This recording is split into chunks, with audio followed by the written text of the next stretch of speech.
Vijayanagara channel ವೀಕ್ಷಕರಿಗೆ ನಮಸ್ಕಾರ. ವಿಜಯನಗರ ವಾರ್ತೆಗಳಿಗೆ ಸ್ವಾಗತ. ಮುಖ್ಯಾಂಶಗಳು.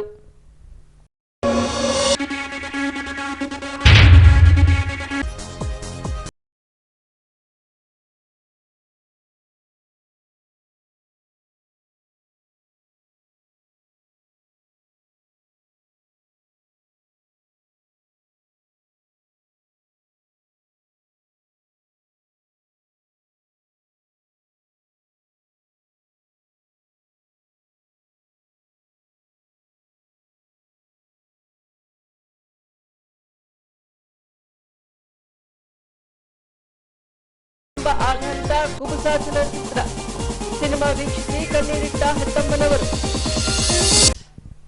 ಈಗ ವಾರ್ತೆಗಳ ವಿವರ. ತುಂಗಭದ್ರಾ ಜಲಾಶಯಕ್ಕೆ ನಿತ್ಯವೂ 1.5 ಲಕ್ಷ ಕ್ಯೂಸೆಕ್ನಷ್ಟು ನೀರು ಸಾಗಿ ಬರುತ್ತಿದೆ. ಈ ಹಿನ್ನೆಲೆಯಲ್ಲಿ ಸುರಕ್ಷತೆ ದೃಷ್ಟಿಯಿಂದಾಗಿ ದಿನಾಂಕ 27ರಂದು 33 ಕ್ರಸ್ಟ್ ಗೇಟ್ಗಳ ಮೂಲಕ ನದಿಗೆ ನೀರನ್ನು ಹರಿಬಿಡಲಾಗಿದೆ. ತುಂಗಭದ್ರಾ ಅಣೆಕಟ್ಟೆಯ ಎಲ್ಲಾ 33 ಕ್ರಸ್ಟ್ ಗೇಟ್ಗಳನ್ನು ತೆರೆದು ನದಿಗೆ 1.49 ಲಕ್ಷ ಕ್ಯೂಸೆಕ್ನಷ್ಟು ನೀರನ್ನು ಹರಿಸಲಾಗುತ್ತಿದ್ದು ಎಲ್ಲೆಡೆ ಜಲವೈಭವ ಕಂಗೊಳಿಸಿದೆ. ವಾರಾಂತ್ಯದ ಪ್ರವಾಸಿಗರು ಇದನ್ನು ಕಂಡು ಖುಷಿಗೊಂಡರು. 2 ವರ್ಷಗಳ ಬಳಿಕ ಈ ಅದ್ಭುತ ದೃಶ್ಯವನ್ನು ನೋಡುವ ಅವಕಾಶ ಸ್ಥಳೀಯರಿಗೆ ಹಾಗೂ ಪ್ರವಾಸಿಗರಿಗೆ ಲಭಿಸಿದ್ದು ಹೆದ್ದಾರಿಯಲ್ಲಿ ಹೋಗುವ ಪ್ರಯಾಣಿಕರು ಸಹ ಮುನಿರಾಬಾದ್ ಸೇತುವೆಯ ಮೇಲಿನಿಂದಲೇ ಉಕ್ಕಿ ಹರಿಯುತ್ತಿರುವ ಜಲಧಾರೆಯನ್ನ ಕಂಡು ಪುಳಕಿತರಾಗುತ್ತಿದ್ದಾರೆ. ಶುಕ್ರವಾರ ರಾತ್ರಿ 8 ಗಂಟೆಯ ವೇಳೆಗೆ ಎಲ್ಲಾ ಗೇಟ್ಗಳನ್ನು ತೆರೆಯುವ ನಿರ್ಧಾರಕ್ಕೆ ತುಂಗಭದ್ರಾ ಮಂಡಳಿ ಬಂದಿತು. ಇದರಿಂದ ಹಂಪಿ ಭಾಗದಲ್ಲಿ ಸ್ನಾನಘಟ್ಟದ ಅನುಷ್ಠಾನ ಮಂಟಪ ಸಹ ಬಹುತೇಕ ಮುಳುಗಿದ್ದಲ್ಲದೆ ಚಕ್ರತೀರ್ಥದ ರಾಮಲಕ್ಷ್ಮಣ ದೇವಸ್ಥಾನದ ಬಳಿಗೆ ನೀರು ಬಂದಿತು. ಶನಿವಾರ ಬೆಳಗ್ಗೆ ನೀರು ಹರಿಸುವಿಕೆ ಪ್ರಮಾಣ ಕಡಿಮೆಯಾಗಿತ್ತು. 11 ಗಂಟೆಯ ಬಳಿಕ ಮತ್ತೆ ಹೆಚ್ಚಿಸಿ 1.49 ಲಕ್ಷ ಕ್ಯೂಸೆಕ್ನಷ್ಟು ನೀರನ್ನು ಹೊರಬಿಡಲಾಯಿತು. ಇತ್ತೀಚೆಗೆ ಹಣಕಾಸು ಸಚಿವೆ ನಿರ್ಮಲಾ ಸೀತಾರಾಮನ್ ಮಂಡಿಸಿರುವ ಬಜೆಟ್ನಲ್ಲಿ ಕರ್ನಾಟಕ ರಾಜ್ಯಕ್ಕೆ ಅನ್ಯಾಯವಾಗಿದೆ ಎಂದು ಕಾಂಗ್ರೆಸ್ ಪಕ್ಷ ಆರೋಪಿಸಿ ಈ ಭಾಗವಾಗಿ ಚಂಪು ಹಿಡಿದು ಕೇಂದ್ರ ಸರ್ಕಾರದ ವಿರುದ್ಧ ಪ್ರತಿಭಟನೆ ನಡೆಸಿದರು. ಹೌದು, ಇತ್ತೀಚೆಗೆ ಕೇಂದ್ರ ಸರ್ಕಾರದಿಂದ ಮಂಡಿಸಿದ ಬಜೆಟ್ನಲ್ಲಿ ಕರ್ನಾಟಕ ರಾಜ್ಯ ಸರ್ಕಾರಕ್ಕೆ ಅಷ್ಟೇನು ಹೇಳಿಕೊಳ್ಳುವಷ್ಟು ಅನುದಾನವನ್ನ ನೀಡಲಾಗಿಲ್ಲ. ಹಾಗಾಗಿ ದಿನಾಂಕ 27ರಂದು ಕರ್ನಾಟಕ ರಾಜ್ಯವ್ಯಾಪಿ ಕಾಂಗ್ರೆಸ್ ಪಕ್ಷದಿಂದ ಪ್ರತಿಭಟನೆ ಕೈಗೊಳ್ಳಲಾಗಿತ್ತು. ಈ ಭಾಗವಾಗಿ ಹೊಸಪೇಟೆ ನಗರದಲ್ಲಿಯೂ ಕೂಡ ಜೈಭೀಮ್ ವೃತ್ತದಲ್ಲಿ ಜಮಾವಣೆಗೊಂಡ ಮಾಜಿ ಶಾಸಕರು, ಕಾಂಗ್ರೆಸ್ ಮುಖಂಡರು ಚಂಪು ಹಿಡಿದು ಪ್ರತಿಭಟನೆ ನಡೆಸಿ ಕೇಂದ್ರ ಸರ್ಕಾರ ಮಲತಾಯಿ ಧೋರಣೆ ಅನುಸರಿಸುತ್ತಿದೆ ಎಂದು ಆಕ್ರೋಶ ವ್ಯಕ್ತಪಡಿಸಿದರು. 2.0 ಈಗ 3.0 ಎರಡನೇ ಬಜೆಟ್ ಅಲ್ಲಿನೂ ಏನು ಮಾಡಲಿಲ್ಲ. ಭದ್ರಾ ಮೇಲ್ದಂಡೆ ಯೋಜನೆಗೆ ಸುಮಾರು 3,000 ಕೋಟಿ ಹಣ ತೆಗೆದಿಟ್ಟಿದ್ರು. ಎಲ್ಲಿಗೋಯ್ತದು? 5 ವರ್ಷ ಕಳೆದೋಯ್ತು.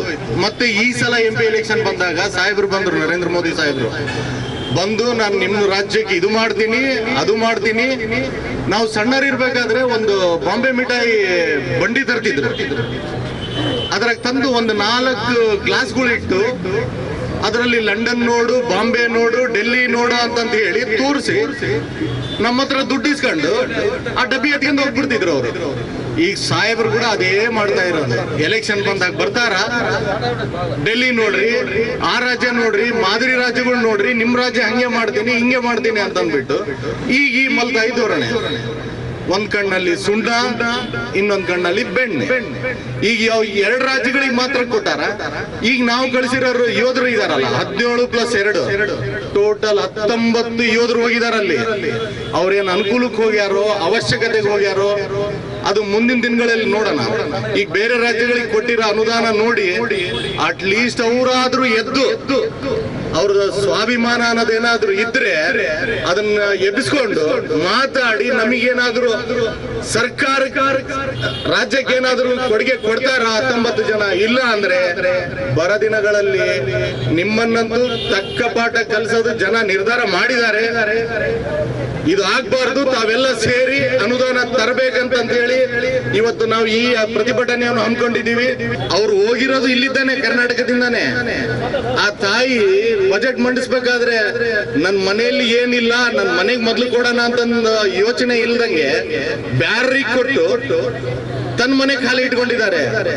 ಮೇಡಮ್, ದಯಮಾಡಿ ತಾವು ಹೋಗಿರೋದು ಕರ್ನಾಟಕದಿಂದ, ಕರ್ನಾಟಕಕ್ಕೆ ಅನುದಾನ ತರಬೇಕಂತ ಹೇಳಿ ತಮ್ಮಲ್ಲಿ ಮನವಿ ಮಾಡ್ಕೊಳ್ಕತ್ತೀವಿ.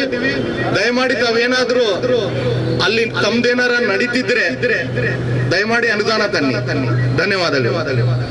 ಇವತ್ತು ನಮ್ಮ ವಿಜಯನಗರ ಜಿಲ್ಲೆಯಲ್ಲಿ ಏನು ಮೊನ್ನೆ ತಾನೇ ಕೇಂದ್ರ ಬಜೆಟ್ 32,000 ಕೋಟಿಯ ಬಜೆಟ್ ಏನು ಅವ್ರು ಮಾಡಿದರು ಇಡೀ ದೇಶಕ್ಕೆ, ಅದರಲ್ಲಿ ಬಿಹಾರಿಗೆ 26,000 ಕೋಟಿ ಕೊಟ್ಟಿದ್ದಾರ, ಆಂಧ್ರಗೆ 15,000 ಕೋಟಿ ಕೊಟ್ಟಿದ್ದಾರ, ಮತ್ತೆ ನಮ್ಮ ರಾಜ್ಯದಿಂದ ಸುಮಾರು 5 ಸಚಿವರಿದ್ದಾರ. ಏನು ಸಮ್ಮಿಶ್ರ ಸರ್ಕಾರ JDS ಮತ್ತೆ BJP ಅವರು ಸೇರಿ ಕುಮಾರಸ್ವಾಮಿ ಅವರು ಕೂಡ ಕೇಂದ್ರ ಮಂತ್ರಿಯಾಗಿ, ಗೃಹ ಕೈಗಾರಿಕಾ ಮಂತ್ರಿಯಾಗಿ ಇವತ್ತು ನಮ್ಮ ರಾಜ್ಯದ ಜನತೆಗೆ ಸುಮಾರು 6.5 ಕೋಟಿ ಜನತೆಗೆ 1 ಪೈಸೆ ಕೂಡ ನಮಗೆ ಐತಲ್ಲ ಅನುದಾನಗಳನ್ನು ಅವರು ಕೊಟ್ಟಿಲ್ಲ. ಇವರಿಗೆಲ್ಲ ಮಾತಾಡೋಕ್ಕೆ ದಮ್ ಕೂಡ ಇಲ್ಲ. ಇವರು BJP ಸಂಸದರಿಗೆ, JDS ಅವ್ರಿಗೆ ಇವತ್ತು ಸುಮಾರು ಇಲ್ಲಿಂದ 17 ಮಂದಿ ಅವರು ಹೋಗಿ ನಮ್ಮ ಇಡೀ ರಾಜ್ಯಕ್ಕೆ ಇವತ್ತು ಏನೈತಲ್ಲ ನಮಗೆ ಏನು ಪಾಲು ಬರಬೇಕಾಗಿದೆ ನಮ್ಮ ಜನತೆಗೆ ಆ ಪಾಲು ಅನ್ಯಾಯ ಮಾಡಿದಾರ. ಇವರೇನು ಕೇವಲ 2 ರಾಜ್ಯಕ್ಕೆ ಆ BJP ಸರ್ಕಾರ ಬೀಳ್ತಂತೇಳಿ ಮೋದಿಯವರು ಆ 2 ರಾಜ್ಯಕ್ಕೆ ಮಾತ್ರ ಕೊಟ್ಟಿದಾರ. ಇಡೀ ಎಲ್ಲ ಬಹಳಷ್ಟು ರಾಜ್ಯಕ್ಕೆ ಅವರೈತಲ್ಲ ಕೈಯಲ್ಲಿ ಚಂಬು ಕೊಟ್ಟಿದಾರ. ನಮ್ಮ ರಾಜ್ಯಕ್ಕೆ ಕೂಡ ಇವತ್ತು ಚಂಬು ಕೊಟ್ಟಿದ್ದಾರೆ ಅಂತ ಈ ಸಂದರ್ಭದಲ್ಲಿ ನಾವು ಹೋರಾಟವನ್ನು ಖಂಡಿಸ್ತೇವೆ. ಇವರೈತಲ್ಲ ದೇಶದ ರಾಜಕೀಯವನ್ನು ಮಾಡ್ತಾ ಇದ್ದಾರೆ ಈ BJP ಸರ್ಕಾರ. ನಾವು ಇದಕ್ಕೆ ಖಂಡಿಸ್ತೀವಿ. ಈ ಒಂದು BJP ಸರ್ಕಾರವನ್ನು ಈ ಸಂದರ್ಭದಲ್ಲಿ ಇಡೀ ನಮ್ಮ ರಾಜ್ಯದ ಎಲ್ಲ ನಾವು ನಾಯಕರು ಎಲ್ಲರ ಮತದಾನ ನಾವು ಇದಕ್ಕೆ ಖಂಡಿಸ್ತೀವಿ. ಈಗ ಏನೈತಲ್ಲ ಇವತ್ತು ನಾವು ಶಾಂತಿಯುತವಾಗಿ ಪ್ರತಿಭಟನೆಯನ್ನು ಮಾಡ್ತಾ ಇದ್ದೀವಿ. ಮುಂದಿನ ದಿನಗಳಲ್ಲಿ ಉಗ್ರ ಹೋರಾಟವನ್ನು ನಾವು ಕೇಂದ್ರ ಸರ್ಕಾರ ವಿರುದ್ಧ ಮಾಡಬೇಕಾಗ್ತದೆ. ಈ ಸಮಯದಲ್ಲಿ ಎಚ್ಚರಿಕೆಯನ್ನು ಕೊಡ್ತಾ ನಂದೆರಡು ಮಾತುಗಳನ್ನು. ತಮಗೆಲ್ಲರಿಗೂ ಗೊತ್ತಿರೋ ಹಾಗೆ ನಮ್ಮ ದೇಶದ ಪ್ರಧಾನಮಂತ್ರಿಗಳಾಗಿರ್ತಕ್ಕಂಥ ನರೇಂದ್ರ ಮೋದಿಜಿ ಅವರ ನೇತೃತ್ವದ NDA ಸರ್ಕಾರ ಇವತ್ತು ನಮ್ಮ ಕರ್ನಾಟಕಕ್ಕೆ ಕಳೆದ 10-11 ವರ್ಷಗಳಿಂದ ಅನ್ಯಾಯವನ್ನ ಮಾಡ್ಕೊಂಡು ಬಂದಿರತಕ್ಕಂಥದ್ದು ನಮಗೆಲ್ಲರಿಗೂ ತಿಳಿದಿರತಕ್ಕಂಥ ವಿಚಾರ. ಕರ್ನಾಟಕದ ಪಾಲಿಗೆ ಬರ್ತಕ್ಕಂಥ ತೆರಿಗೆ ಹಣ, ಯಾಕಂದ್ರೆ ದೇಶದಲ್ಲೇ ಅತ್ಯಂತ ಹೆಚ್ಚಿನ GST ತುಂಬತಕ್ಕಂಥವ್ರು ನಾವು ಕರ್ನಾಟಕದವ್ರು ಒಬ್ರು 2ನೇ ಸ್ಥಾನದಲ್ಲಿದ್ದೀವಿ ನಾವು ದೇಶದಲ್ಲಿ. ಫಸ್ಟ್ ಕರ್ನಾಟಕ ಅಲ್ಲ, ಅದೇ ಫಸ್ಟ್, ಸೆಕೆಂಡ್ ನಾವು, ಸೆಕೆಂಡ್ 2ನೇ ಸ್ಥಾನದಲ್ಲಿ ನಾವಿದ್ದೇವೆ. ದೇಶಕ್ಕೆ ಹೈಯೆಸ್ಟ್ GST ತುಂಬೋರಲ್ಲಿ 2ನೇ ಸ್ಥಾನದಲ್ಲಿ ಕರ್ನಾಟಕದವರು. ಸೊ ಆ ಒಂದು ನಮ್ಮ ತೆರಿಗೆ ಹಣವನ್ನ, ನಮ್ಮ ಪಾಲನ್ನ ನಮಗೆ ಕೊಡೋದ್ರಲ್ಲೂ ಸಹ ದೊಡ್ಡ ಅನ್ಯಾಯವನ್ನ ಮಾಡಿದ್ರು NDA ಸರ್ಕಾರ. ಅದರ ಜೊತೆಗೆ ಹೋದ ವರ್ಷ ಭೀಕರವಾದಂತ ಬರಗಾಲ ಇತ್ತು. ಆ ಬರಗಾಲದ ಪರಿಹಾರವನ್ನ ಕೊಡೋದ್ರಲ್ಲೂ ಸಹ BJP ಸರ್ಕಾರ ದೊಡ್ಡ ಅನ್ಯಾಯವನ್ನ ನಮ್ಮ ಕರ್ನಾಟಕಕ್ಕೆ ಮಾಡಿರ್ತಕ್ಕಂಥದ್ದು ತಮಗೆಲ್ಲ ತಿಳಿದಿದೆ. ಇದರ ವಿರುದ್ಧ ನಮ್ಮ ಮುಖ್ಯಮಂತ್ರಿಗಳು ಮತ್ತು ನಮ್ಮ KPCC ಅಧ್ಯಕ್ಷರು, ನಮ್ಮ ನಾಯಕರುಗಳು ನ್ಯಾಯಾಲಯದ ಮೆಟ್ಟಲೆಲ್ಲ ಏರ್ತಕ್ಕಂಥ ಪರಿಸ್ಥಿತಿ ಬಂತು. ನ್ಯಾಯಾಲಯದಲ್ಲಿ ನಮ್ಮ ಪರವಾಗಿ ಇವತ್ತು ನ್ಯಾಯಾಲಯ ನಿರ್ದೇಶನ ಕೊಟ್ಟರೂ ಸಹ ಆ ಅನುದಾನವನ್ನ ಬಿಡುಗಡೆ ಮಾಡೋದ್ರಲ್ಲಿ ಬಹಳಷ್ಟು ತಾರತಮ್ಯವನ್ನ ಮಾಡಿರ್ತಕ್ಕಂಥದ್ದು ನಮ್ಮ ಕಣ್ಣು ಮುಂದಿದೆ. ನರೇಂದ್ರ ಮೋದಿ ಅವರು ಮತ್ತು ಗೃಹ ಸಚಿವರಾಗಿರ್ತಕ್ಕಂಥ ಅಮಿತ್ ಶಾ ಅವರು ತಮ್ಮ ಸ್ಥಾನಮಾನವನ್ನ ಭದ್ರಪಡಿಸಿಕೊಳ್ಳೋದಕ್ಕೋಸ್ಕರ ಇವತ್ತು ಆಂಧ್ರ ಮತ್ತು ಬಿಹಾರಕ್ಕೆ ತಮ್ಮ ಏನು ಬಜೆಟ್ ಅಲ್ಲಿ ವಿಶೇಷವಾದಂತ ಅನುದಾನವನ್ನು ಘೋಷಣೆ ಮಾಡೋದ್ರ ಮೂಲಕ ಇವತ್ತು ಕಾಂಗ್ರೆಸ್ ಆಡಳಿತದಲ್ಲಿರ್ತಕ್ಕಂಥ ಎಲ್ಲ ಸರ್ಕಾರಗಳಿಗೆ ಇವತ್ತು ಅನ್ಯಾಯ ಮಾಡೋದ್ರ ಮೂಲಕ ಇವತ್ತು ಖಾಲಿ ಚೆಂಬನ್ನ ಕರ್ನಾಟಕದ ಜನತೆಗೆ ಕೊಡ್ತಕ್ಕಂಥ ಕೆಲಸವನ್ನ, ಅನ್ಯಾಯವನ್ನ ಬಿಜೆಪಿ ನರೇಂದ್ರ ಮೋದಿ ಅವರು ಇವತ್ತು ಅನ್ಯಾಯ ಮಾಡಿದ್ದಾರೆ ಅಂತಕ್ಕಂಥ ಮಾತನ್ನ ಅವರು ಅರ್ಥ ಮಾಡ್ಕೋಬೇಕಾಗಿತ್ತು. ಬಿಜೆಪಿ ಅವರಿಗೂ ನಮ್ಮ ಜನ ಕರ್ನಾಟಕದವರು ಲೋಕಸಭೆಗೆ ಹೆಚ್ಚಿನ ಸ್ಥಾನವನ್ನ ಕೊಟ್ಟಿದ್ದಾರೆ. ಅದನ್ನ ಅರ್ಥ ಮಾಡ್ಕೊಳ್ಳೋದಲ್ಲೇ, ಯಾಕಂದ್ರೆ 3 ಚುನಾವಣೆಯಲ್ಲೂ ಅವರಿಗೆ ಸಿಂಹಪಾಲ ಸ್ಥಾನಗಳು ಸಿಕ್ಕಿದೆ ಬಿಜೆಪಿಗೆ. ರಾಜ್ಯದ ಎಲ್ಲ ಜಿಲ್ಲಾ ಕೇಂದ್ರಗಳಲ್ಲಿ ನಡೆದಿರ್ತಕ್ಕಂಥ ಈ ಒಂದು ಪ್ರತಿಭಟನೆ ಕೇಂದ್ರ ಸರ್ಕಾರದ ವಿರುದ್ಧವಾಗಿ ಕರ್ನಾಟಕ ರಾಜ್ಯಕ್ಕೆ ಏನು ಅನ್ಯಾಯ ಮಾಡಿದ್ದಾರೆ NDA ಸರ್ಕಾರದವರು, ಅದರ ವಿರುದ್ಧವಾಗಿ ಸಾಂಕೇತಿಕವಾಗಿ ಇಡೀ ರಾಜ್ಯಾದ್ಯಂತ ಜಿಲ್ಲಾ ಕೇಂದ್ರಗಳಲ್ಲಿ ಇವತ್ತು ಪ್ರತಿಭಟನೆ ಕಾಂಗ್ರೆಸ್ ಪಕ್ಷ ನಡೀತಾ ಇದೆ. ಅದೇ ರೀತಿಯಾಗಿ ನಾವು ಇವತ್ತು ಹೊಸಪೇಟೆಯಲ್ಲಿ ಕೂಡ ಈ ಒಂದು ಪ್ರತಿಭಟನೆಯನ್ನು ಹಮ್ಮಿಕೊಂಡಿದ್ದೇವೆ. ಇವತ್ತು ಕೇಂದ್ರ ಸರ್ಕಾರ ರಚನೆ ಆಗಿದೆ, ಆದರೆ ಬಿಜೆಪಿ ಏನು ಹೇಳ್ತಾ ಇತ್ತಲ್ಲ, ಇಸ್ ಬಾರ್ 400 ಪಾರ್, ಅದು ಸಾಧ್ಯ ಆಗಲಿಲ್ಲ. ಈ ದೇಶದ ಜನತೆ ಅವರ ಪರವಾಗಿ ತೀರ್ಪನ್ನು ಕೊಡಲಿಲ್ಲ. ಆದರೂ ಕೂಡ ಇವತ್ತು ಅವರು ಬೇರೆ ರಾಜಕೀಯ ಪಕ್ಷಗಳ ಜೊತೆಗೆ ಸೇರಿಕೊಂಡು ಇವತ್ತು ಕೇಂದ್ರದಲ್ಲಿ ಸರ್ಕಾರವನ್ನು ರಚನೆ ಮಾಡಿದ್ದಾರೆ. ಮಾಡಲಿ, ಪ್ರಜಾತಂತ್ರ ವ್ಯವಸ್ಥೆಯಲ್ಲಿ ಅದಕ್ಕೆ ಅವಕಾಶ ಇದೆ. ಇವತ್ತು ದೇಶದಲ್ಲಿ ಮತ್ತೊಮ್ಮೆ ಬಿಜೆಪಿ ಸರ್ಕಾರ ಇವತ್ತು ಅವರು ಒಕ್ಕೂಟ ಅವರ ಸ್ನೇಹಿತರ ಜೊತೆಗೆ ಸೇರಿಕೊಂಡು ಇವತ್ತು ಅಧಿಕಾರಕ್ಕೆ ಬಂದಿದ್ದಾರೆ, ಬರಲಿ. ಆದರೆ ಬಜೆಟಿನ ಸಂದರ್ಭದಲ್ಲಿ ಈ ದೇಶದ ಆಯವ್ಯಯವನ್ನು ಮಂಡಿಸಬೇಕಾದ್ರೆ ಈ ದೇಶದ 140 ಕೋಟಿ ಜನ ಏನು ವಾಸ ಮಾಡ್ತಾರೆ ಅವರೆಲ್ಲರೂ ಸರಿ ಸಮಾನರು. ಅವರೆಲ್ಲರೂ ಕೊಟ್ಟಂಥ ತೆರಿಗೆಯಿಂದ ಇವತ್ತು ರಾಜ್ಯ ಸರ್ಕಾರ ಆಗಲಿ ಕೇಂದ್ರ ಸರ್ಕಾರ ಆಗಲಿ ನಡೀತಕ್ಕಂಥದ್ದು. GST ಇಡೀ ದೇಶದಲ್ಲಿಯೇ ಕರ್ನಾಟಕ ರಾಜ್ಯ ಅತಿ ಹೆಚ್ಚು 2ನೇ ಸ್ಥಾನದಲ್ಲಿದೆ ನಾವು GST ಕಟ್ತಕ್ಕಂಥದ್ದು. ಅದರಲ್ಲಿ ಕೂಡ ನಮಗೆ ಸಾಕಷ್ಟು ಅನ್ಯಾಯವನ್ನು ಮಾಡಿದರು. ಈ ಭಾಗ ನಮ್ಮ ಹೈದರಾಬಾದ್ ಕರ್ನಾಟಕ, ಕಲ್ಯಾಣ ಕರ್ನಾಟಕ ಭಾಗದಲ್ಲಿ ರಾಯಚೂರಿಗೆ ಒಂದು AMC ಅನ್ನು ಕೊಡ್ರಿ ಅಂಥೇಳಿ ನಾವು ಭಾಳ ಒತ್ತಾಯಪೂರ್ವಕವಾಗಿ ನಾವು ಕೇಂದ್ರ ಸರ್ಕಾರವನ್ನು ಕೇಳ್ಕೊಂಡ್ವಿ. 1 ರೂಪಾಯಿ ಕೂಡ ಕೊಟ್ಟಿಲ್ಲ. ನಾವೇನು 6-7 ಯೋಜನೆಗಳಿಗೆ ಹಣವನ್ನು ಕೇಂದ್ರ ಸರ್ಕಾರಕ್ಕೆ ಕೊಟ್ಟಿದ್ವಿ, 1 ರೂಪಾಯಿನೂ ಕೊಡದಂಗೆ ಒಂದು ಮಲತಾಯಿ ಧೋರಣೆಯನ್ನು ನಮ್ಮ ಕರ್ನಾಟಕದ ಬಗ್ಗೆ ಈ ಕೇಂದ್ರ ಸರ್ಕಾರ ಇಟ್ಕೊಂಡಿದೆ. ನಮ್ಮ ಪ್ರಶ್ನೆ ಇಷ್ಟೇ, ನಾವು ತೆರಿಗೆ ನಿಮಗೆ ಕೊಡೋದಿಲ್ವಾ? ನಮ್ಮ ರಾಜ್ಯದಿಂದ ನಿಮ್ಮ ಬಿಜೆಪಿಯ ಸಂಸದರು ಆಯ್ಕೆ ಆಗಿಲ್ವಾ? ಆದರೂ ಕೂಡ ಈ ತಾರತಮ್ಯ ಯಾಕೆ ಕನ್ನಡಿಗರನ್ನ ನೀವು ಯಾಕೆ ಈ ಮಲತಾಯಿ ಧೋರಣೆ ಮಾಡ್ತಾ ಇದ್ದೀರಿ? ನಮ್ಮನ್ನು ಯಾಕೆ ದ್ವಿತೀಯ ಪ್ರಜೆಗಳಾಗಿ ನೋಡ್ತಾ ಇದ್ದೀರಿ? ನಾವು ನಮ್ಮ ಹಕ್ಕನ್ನು ಕೇಳಿದ್ರೆ ಪ್ರತ್ಯೇಕ ರಾಜ್ಯ ಮಾಡಕ್ಕೆ ಹೊರಟಿದ್ದಾರೆ ಅಂತ ಹೇಳ್ತೀರಿ. ಸಂಸತ್ನಲ್ಲಿ ಮಾತಾಡಿದರೆ DK ಶಿವಕುಮಾರ್ ಅವರು ಮಾತಾಡಿದರೆ, ಇಂಥ ಸಂದರ್ಭದಲ್ಲಿ ನಾವು ಪ್ರತಿಭಟನೆಗಳನ್ನ ಮಾಡಬೇಕು ಅಂತ ಚರ್ಚೆಗೆ ಬಂದಾಗ ಅದನ್ನು ವಿಷಯಾಂತರ ಮಾಡೋದಕ್ಕೋಸ್ಕರ ಯಾವುದೋ ಒಂದು ಮೂಡಾದಲ್ಲಿ ಅವ್ಯವಹಾರ ನಡೆದಿದೆ. ಇವತ್ತು ಮುಖ್ಯಮಂತ್ರಿಗಳ ಪರವಾಗಿ ನಾನು ಹೇಳೋದಕ್ಕೆ ಇಚ್ಛೆಪಡ್ತೇನೆ, ಇವತ್ತು ಮೂಡಾದ ಹಗರಣ ಇವತ್ತು ವ್ಯವಸ್ಥಿತವಾಗಿ ಬಿಜೆಪಿನವರು ತಾವೇ ಹುಟ್ಟದಾಕ್ದಂಥದ್ದು. ಇದು ಸತತವಾಗಿ ಇದು ನಡೆದು ಬಂದಿರತಕ್ಕಂಥದ್ದು. ಅದರಲ್ಲಿ ಯಾವುದೇ ಕೂಡ ಅವ್ಯವಹಾರ ಆಗಿಲ್ಲ. ಅದನ್ನು ಬಹಳ ಒಂದೊಂದು ಪದ ಅದರಲ್ಲಿ ಏನು ನಡೆದಿದೆ ಒಂದೊಂದು ಸೆಂಟೆನ್ಸ್ ಮುಖಾಂತರವಾಗಿ ನಿನ್ನೆ ಸಿದ್ದರಾಮಯ್ಯನವರು ಪತ್ರಿಕಾಗೋಷ್ಠಿಯ ಮುಖಾಂತರವಾಗಿ ಅದನ್ನು ಬಹಿರಂಗಪಡಿಸಿದ್ದಾರೆ. ಇವತ್ತು ಹೆಸರು ಕೆಡಿಸ್ತಕ್ಕಂಥ ಕೆಲಸ, ಇವತ್ತು ನಮ್ಮ ರಾಜ್ಯ ಸರ್ಕಾರದ ಮೇಲೆ ಗೂಬೆ ಕೂರಿಸ್ತಕ್ಕಂಥ ಕೆಲಸ. ಯಾಕಂದರೆ ನಾವೇನು ಇವತ್ತು ಗ್ಯಾರಂಟಿ ಯೋಜನೆಗಳನ್ನ ನಮ್ಮ ಬಡವರಿಗೆ ಕೊಟ್ಟಿದ್ದೇವೆ. ನಾವು ಪ್ರತಿ ವರ್ಷ 56,000 ಕೋಟಿ ರೂಪಾಯಿಗಳನ್ನ ನಮ್ಮ ಬಡ ಜನತೆಗಾಗಿ ನಾವು ಮಾಡ್ತಾ ಇದ್ದೇವೆ. ನಮ್ಮಲ್ಲಿರ್ತಕ್ಕಂಥ ಜನಸಂಖ್ಯೆ 94% ಜನ ನಮ್ಮ ಗ್ಯಾರಂಟಿಗಳನ್ನ ಉಪಯೋಗಗಳನ್ನ ತಗೊಳ್ತಾ ಇದ್ದಾರೆ. ತುಂಗಭದ್ರಾ ಜಲಾಶಯ ಸಂಪೂರ್ಣ ತುಂಬಿಕೊಂಡಿದೆ.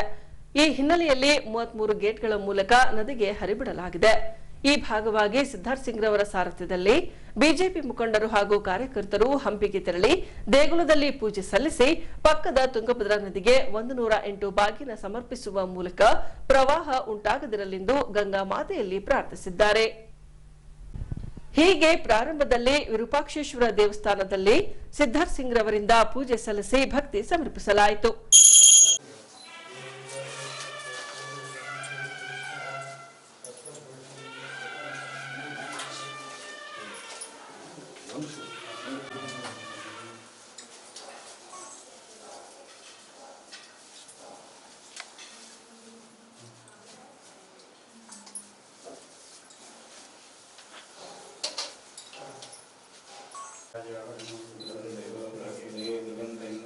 निश्चराष्ट्रंधाय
ಬಳಿಕ 108 ಬಾಗಿನಗಳಿಗೆ ಮುತ್ತೈದರಿಂದ ಪೂಜೆ ಸಲ್ಲಿಸಿ ವಾದ್ಯಗೋಷ್ಠಿಗಳೊಂದಿಗೆ ಸ್ನಾನಘಟ್ಟದವರೆಗೆ ಮೆರವಣಿಗೆ ನಡೆಸಿ ಬಾಗಿನ ಅರ್ಪಿಸಿದರು.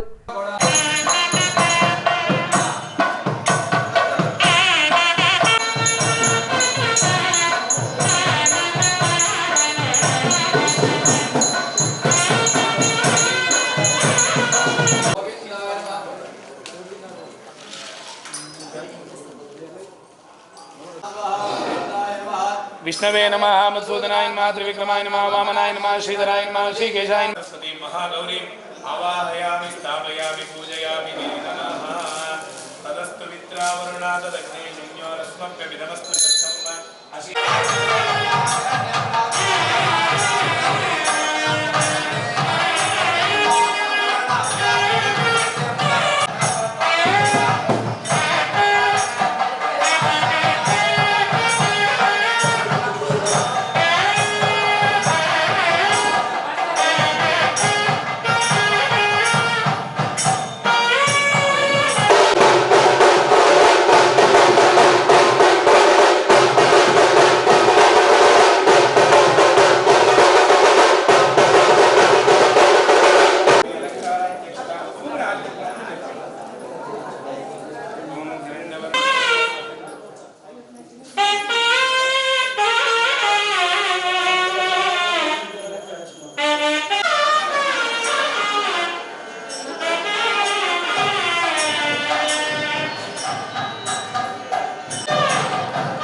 यजमानञ्च आत्मानं प्रोक्ष्य शेषं विश्रस्य गङ्गाधरोतीर्थानावाक्यायामि स्थापयामि नमः गङ्गाधरोतीर्थाभ्यो नमः ध्यायामि ध्यानमर्पयामि आवाहये नमः अनुग्रहप्रदाये नमः बुद्धये नमः कनकायै नमः हरिवल्लभायै नमः अशोकायै नमः स्वां दूरं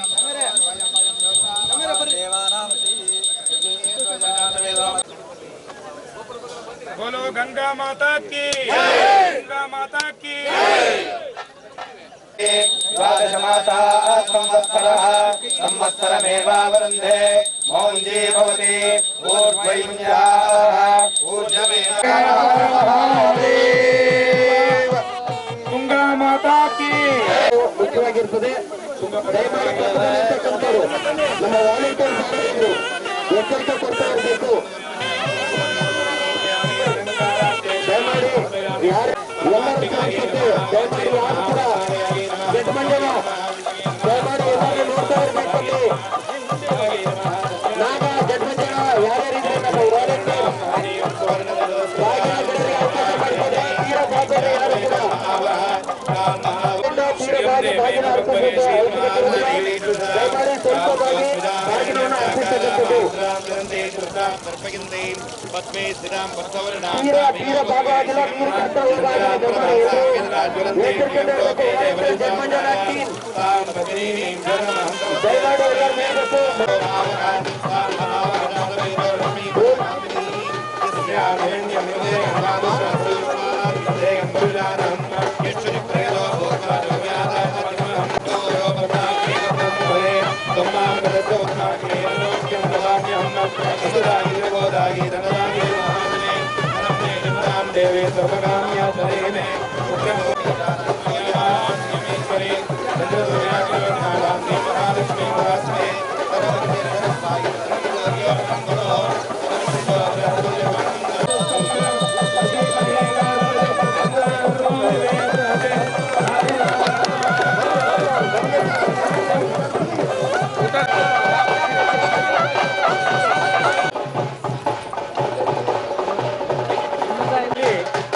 ಬಳಿಕ ಸಿದ್ಧಾರ್ಥ್ ಸಿಂಗ್ ರವರು ಮಾತನಾಡಿ ಪ್ರಕೃತಿಯ ಆಶೀರ್ವಾದ ಎಲ್ಲರ ಮೇಲಿರಲೆಂದು ಪ್ರಾರ್ಥಿಸಿ ಬಾಗಿನ ಅರ್ಪಿಸಲಾಗಿದೆ ಎಂದು ತಿಳಿಸಿದರು.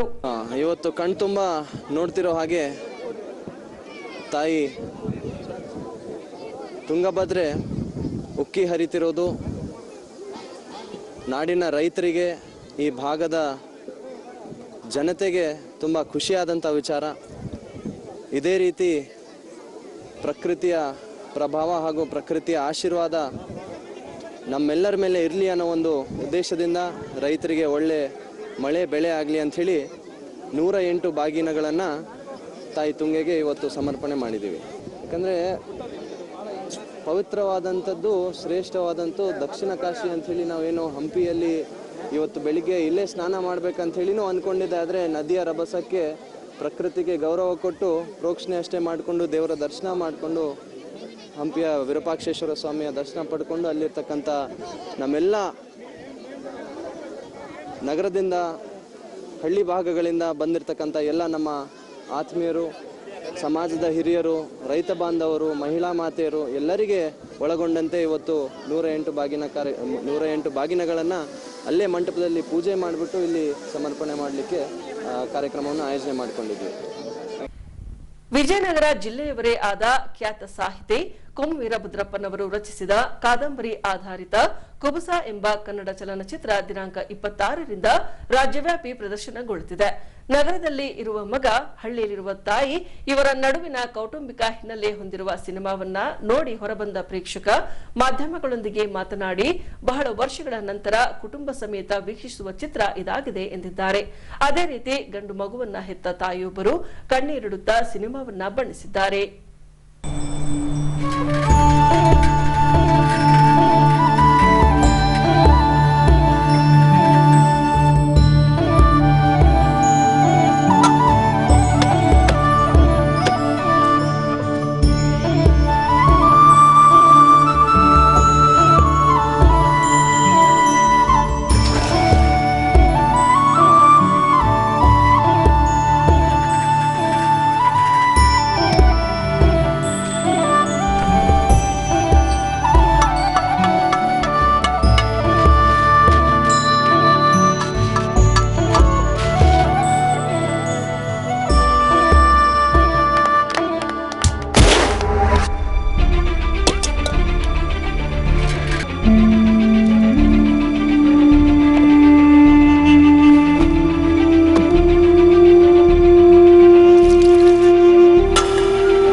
ಪಿಕ್ಚರು ತುಂಬ ಚೆನ್ನಾಗಿತ್ತು ಸರ್.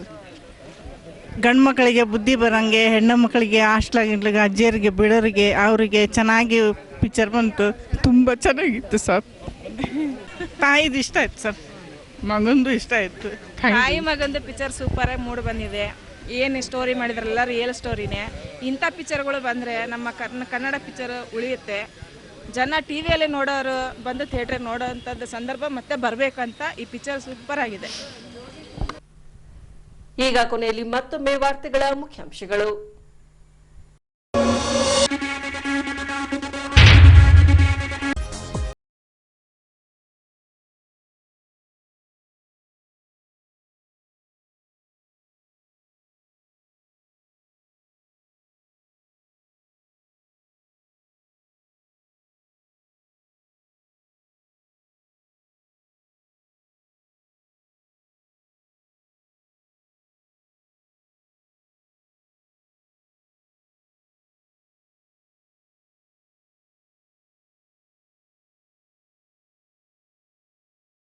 ಕುಬುಸ ಚಲನಚಿತ್ರ ಸಿನಿಮಾ ವೀಕ್ಷಿಸಿ ಕಣ್ಣೀರಿಟ್ಟ ಹೆತ್ತಮ್ಮನವರು. ಇಲ್ಲಿಗೆ ವಾರ್ತಾ ಪ್ರಸಾರ ಮುಕ್ತಾಯವಾಯಿತು. ವಂದನೆಗಳೊಂದಿಗೆ ನಯನ ಉಮೇಶ್.